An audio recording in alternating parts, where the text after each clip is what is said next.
was recently at a dance conference for medical professionals, and a psychologist giving a lecture asked an interesting question. She asked, what do you think is more important for success in a dance career? Is it superior physical ability or is it confidence? And what percentage of each do you think should be given? Think about it. What would you choose? Some attendees thought that confidence was more important than physical ability, and some people thought the opposite, and some were like 50-50. But everyone could agree that both physical ability and confidence were necessary, both to have a successful dance career. So I'm going to take that a step further, and in this video, I'm going to go over the key traits, the psychological traits that are necessary to have for having success in a dance career. Now, traits are things that you may already have. You may watch one of these videos and say like, oh yeah, I have that down. And if you don't have one of these traits down, you can at least recognize, ooh, that's something I need to work on. I don't have that ability. And I'm going to give you some tools to think about in order to get these traits working for you in your career. And at the end of each explanation of the trait, I'm going to give you a little personal story to help illustrate that trait better, that characteristic, so that you can better understand what I'm talking about and see how you can apply these traits to your own successful dance career. I'd like to start out by talking about what is success in a dance career. How would we define that? Is it working with a certain choreographer? Is it getting into a certain ballet company? Is it becoming a principal dancer? Is it having a very long career? What does that look like to you as a dancer? And the truth is, it should be something different for everyone. And sometimes we get wrapped up with the people around us, other dancers and teachers, and what they want. They all want to get into this company, so I should want to get into this company too. They find this choreographer very valuable, and even though I don't like their choreography, maybe I should find that valuable too, and I want to work with them. And it's difficult sometimes to take a step back and see the big picture, but asking yourself on a regular basis, what does success mean to me right now? Because today it may mean getting into this company, and 5 years from now it might be, all right, I didn't get into that company, I got into this company, and there's this one choreographer I really want to work with, and this is what's going to be success for me. So success in dance is something different for everyone, and what success means can be an ever-changing definition for the dancer. My illustration for success in dance is a friend that I have that rose through the ranks of the New York City Ballet School, the School of American Ballet, and got into the New York City Ballet. And she was a curvy figure. She was someone that was full figure. That was naturally how she was. And so in order to get super thin to get into the New York City Ballet, she was a bulimic. She had an eating disorder. And so she did that. She got into the company. She danced there for several years, and she quit and went on to other things outside the dance world. And fast forward, a few years back, I heard that she gave a talk to some ballet students and was asked, did she have any regrets in her career? And she said that she had always loved musical theater. And she felt that she should have followed her heart and done musical theater and performed on Broadway, and she probably would have been much happier and, of course, much healthier had she chose that path. And instead, she went with what everyone wanted.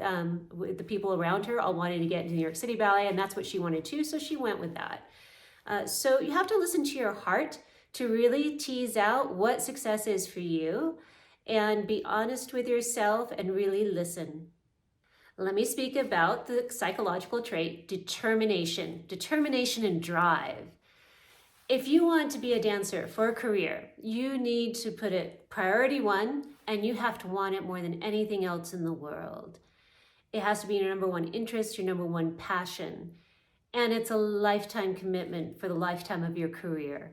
It's not like, oh, I'm going to work really hard for a year and then I'm going to sit back on my laurels and then I can do everything that I've practiced. No, it's a lifetime's worth of really, really hard work. So to be determined and keeping drive takes a lot of energy. And for some of us, like I found mine faded over time. Some dancers keep that up for decades. Everyone's different. I know George Balanchine phrased it in a very beautiful way. He said, my dancers are all like flowers in a garden. Some bloom very quickly and they fade out very fast. Some bloom in the middle of the season. They take a little bit longer to bloom and then they fade out. Some bloom late and then they last a long time. And he was talking about when people peak in their career, when they're at their best. And for some people, it's a very long period of time, and some people, it's short. So determination and drive, it's something that is different for each of us, but it's a necessary trait to have to be a successful dancer. So the dancer that I've known with the most drive is a dear friend that I danced with in Fort Worth. She was a principal dancer there, and then she went on to dance for 2 other professional companies in the United States that were very prestigious, and had a wonderful career. And in her last contract, she sustained a really bad ankle fracture that required surgery. And she did the surgery, she did the rehab, the company kept her on, and when she tried to come back, her ankle just still was not 100%, and so the company let her go. And most people would have said, okay, I had a great career, I've done all this performing, she was married at the time, and she could have called it quits and not had any bad feelings about it. But she still had determination and drive, and so she kept taking class, and over time she found, she went to a different surgeon who took a look at her ankle and took x-rays and said, oh boy, this surgery wasn't done properly, and we need to do a second surgery. So she had another surgery, and then a third surgery that was arthroscopic, a little less invasive. So she went through all these surgeries, went through years of rehab, continued to take ballet class, and after several years had passed, she was back at 100%, maybe even better than she was, when she had her last dance contract. But in the dance world, when you're injured, word gets around fast. And it's a lot of choreographers and directors are going to be hesitant to hire someone that has had a known injury, especially someone that has had multiple surgeries, because you don't know if you can depend on them. And so long story short, she had started auditioning again for all these different companies and got a couple of things that she decided to turn down. And in the end, after her second audition with Twyla Tharp, she got a contract to do a main role on Broadway in this long-running musical. And it was amazing. Like, she defeated all the odds, and she got this great contract. She danced for many years. After that show closed, she went on to another Broadway show and danced longer, and then finally quit on her own terms. And so, most of us are not going to be that tenacious nor that lucky. And hats off to her. She had an amazing career, but that is drive and determination. It did not wane for her. She wasn't ready to let it go. So, if you're ready and you still have that drive and determination, and you can have the family support to do it, keep trying. You'll know when to call it quits. The next psychological trait is confidence, and it kind of goes hand in hand with coping strategies. I know we all know people that are super confident, like they barrel into things, they don't worry about failing, they just have this inherent quality. And others of us, like me, had to work at it. Stage fright is one of those things that has to do with confidence. What if I fall? What if I can't remember the choreography? Some dancers have it way worse than others. I know Bershikov once said that his stage fright actually got worse as he got older because people expected so much more of him. So, the stage fright, the jitters, every time we step into a ballet class, we're trying to improve. We have to be, confident in our ability. We have to be willing to take risks. And instead of seeing stage fright as something as a fear or something to overcome, seeing the stage fright more as, ooh, this is a challenge. This is going to be something fun for me to work through. I'm going to do this because I love to dance, and I'm going to find a way to push through this. So it's reframing the narrative will help you gain confidence, and having a good support network of family and friends that you can lean on during times of crisis is really important too. Sometimes it's hard to find. I know my parents would have been very happy had I quit dancing and become a student straight away in college.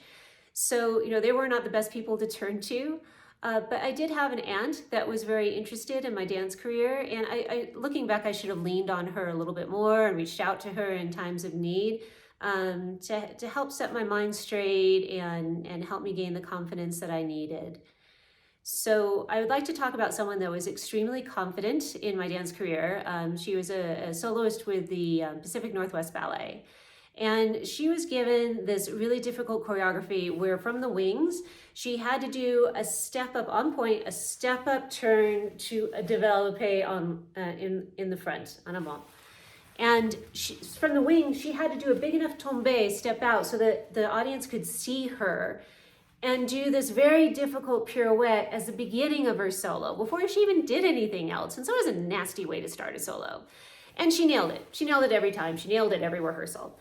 And one time before she went on stage for that part, I was standing just a few feet away from her, and she turned around, looked at me and giggled and said, "Last chance for me to run away." And then she went and did her double pirouette, bam. I would have been way too nervous to have talked to someone next to me. But she had the let's go for it attitude. And that's what we need to be able to develop. We need to be able to find ways to, instead of saying, I'm scared, what if I fail, da, da, da. Half of it is in your mind. You imagine yourself doing it. If a director puts you in a part, he knows that you can do it. You have the physical capabilities of doing it. Don't psych yourself out. Athletes have to deal with this too. Sometimes a sports psychologist can help with this, but we have to find what works for us to gain confidence. The next psychological trait I would like to talk about is resilience. This one I've heard a lot about in the news. It kind of goes along with the word grit, having grit. And it's how we bounce back from disappointments or failures. All of us are going to have a role that we didn't get or a company we didn't get into. And it's how we bounce back from those disappointments that is the important part. Failures are only failures if you let them be so. A failure is not failure if you can overcome it. Sometimes that means you need to work harder. Sometimes it means that you need to find another teacher or a coach to help you work through whatever it is you're not getting. Sometimes your confidence isn't there, and so you need to work on coping strategies, how to overcome fear and doubt in your ability. So it could be something different for all kinds of different situations, but how we bounce back, how we handle disappointment is a big predictor of success in dance. Focusing on the positive is going to help us be more resilient. Dancers are taught what we call self-deprecating behavior. You're told you didn't do that right in class. That's wrong. And we take that into ourselves. And so anything that we don't accomplish in dance, we look at as I'm a bad dancer, my dancing sucks, or finding blame. The director hates me. The ballet teacher hates me. And that doesn't help you get better. And it's not going to get you what you want. Focusing in a more positive frame of mind is a much more constructive way to bounce back and become resilient. If you don't get a step, thinking whoa, I didn't get that step. Why is that? Was my timing off? Maybe I can go get help for that. Working through the problem, whatever it is, in a positive, kind of curious manner, rather than a tragic, catastrophic way, is much more productive to be resilient. So a lot of us in dance, including myself, have been told by someone that you will never make it as a dancer. You will never become a professional ballerina. I was told this. I have several friends told this. Some very prestigious professional dancers with elite companies were told this. And sometimes they're told, you will never be a dancer with that accent. So we have to take things that are said to us in a negative manner with a grain of salt. And when someone tells us something mean or awful like that, it's okay, that's your opinion. I understand. This is very difficult. The bar is high. I get it. I'm still going to focus on this. I don't want to give up yet. I have determination and drive. I'm moving forward. So don't let the comments on the negativity get to you, and don't incorporate that into how you deal with things. The next psychological trait that I would like to speak about is contextual awareness. That's keeping things into perspective. If you don't get a certain part that you really wanted to do, it's not the end of the world. You could go to another ballet school. You could go to a different ballet company. You have choices. That is contextual awareness, being aware that you have choices. You may need to work harder to get the part the next time that you want. These are all choices that we have. And I think it's really hard to keep perspective and to keep that awareness when we are surrounded by like-minded dancers. Everyone is focused on their own successes and failures, and we get wrapped up in that. That's why it's so important to have other interests. And I know it's hard because ballet or dance is your first priority if you want to make it a career. However, the sun shines outside, and there are beautiful walks to take. And there are, people other than the people in your ballet class that you could hang out with and go have, a snack with or breakfast with. So think about other ways you can be spending your time outside the ballet classroom, and that will help.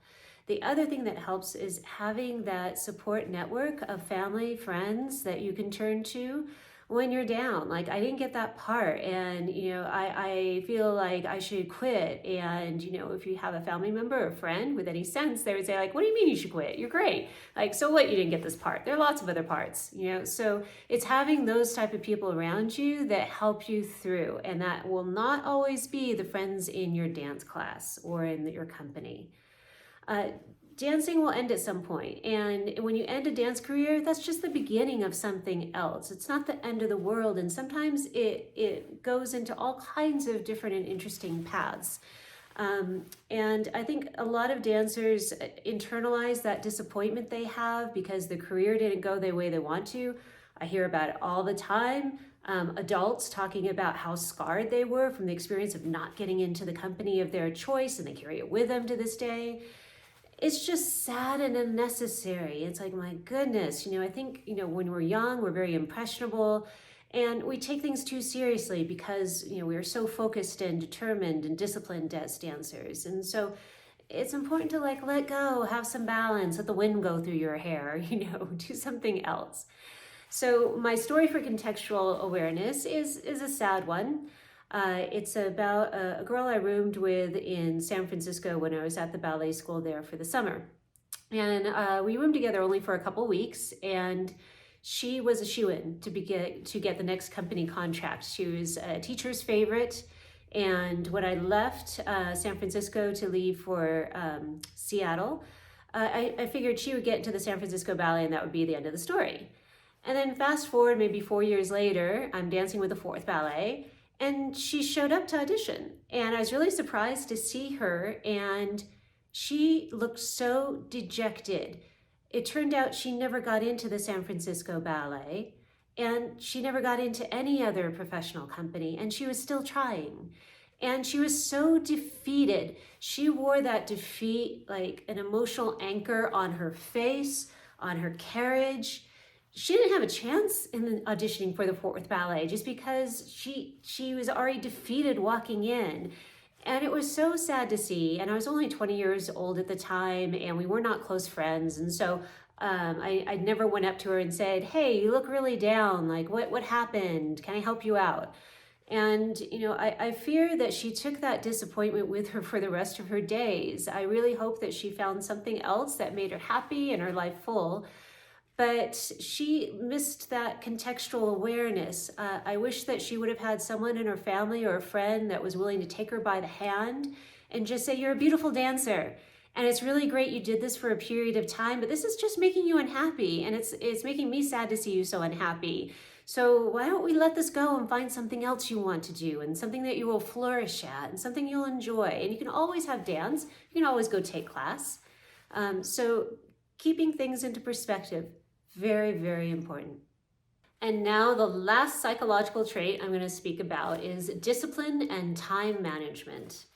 So obviously we have to be very disciplined to be ballet dancers. You have to show up for class and rehearsals on time. And we have to organize usually studies at high school, college, school studies with dancing and the time that class takes. And, for some people later in life, it might be, managing a family. You're a professional dancer and you might have a kid, and you have to manage, your family life, your kid's life, your professional life as a dancer. So we all have a lot of things to juggle.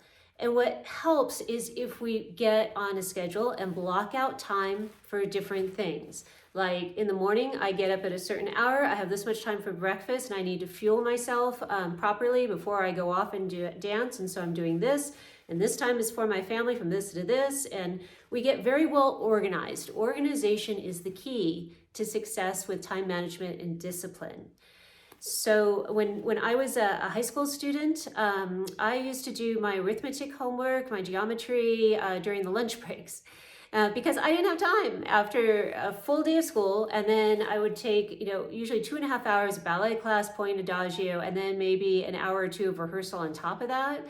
I was juggling college credit classes and a preparatory high school, and I had loads of homework. And so if I could knock out a little bit of that during my lunch break, it made it easier on me when I got home, to manage my time and to get to sleep at a decent hour.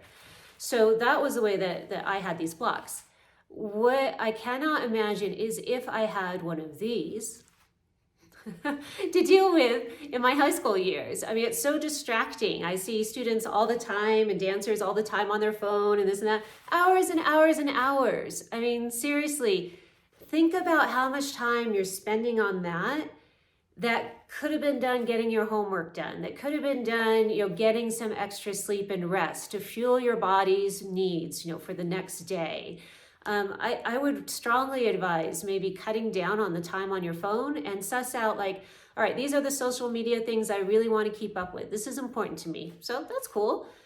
I'm going to give myself a half an hour in the morning, a half an hour at night. I'm going to only look at those things, and then boom, phone goes away and I'm getting on to the next thing I need to take care of. You need to be able to structure your day so you can get it all done. So the person that I would like to talk about that had superior time management qualities was a dancer that I knew in the Pacific Northwest Ballet who had a couple of boys, and she was a single parent. And she had a calendar in her house, and it listed every soccer practice, boxing practice. If she couldn't take her kid to one thing or the other, she had rides set up weeks in advance. She had meal time set up. She had a time of the day where she would make their lunch and their snacks, and times during the day that she had to spend with her children. And she was a principal dancer with the company. I mean, it was amazing. But she took time management and organizational skills to the next level. So I think all of us without kids and a professional career in dance can manage our day-to-day life a little bit better if we just get a little more organized and prioritize. Summing it all up, the key psychological traits necessary for success in dance include determination, confidence, resilience, contextual awareness, and time management. I hope this video helped you develop new skills, see the ones that you have and the ones that you need to work on. And the good news is, when you develop these skills, they will serve you for a lifetime, no matter what you choose to do.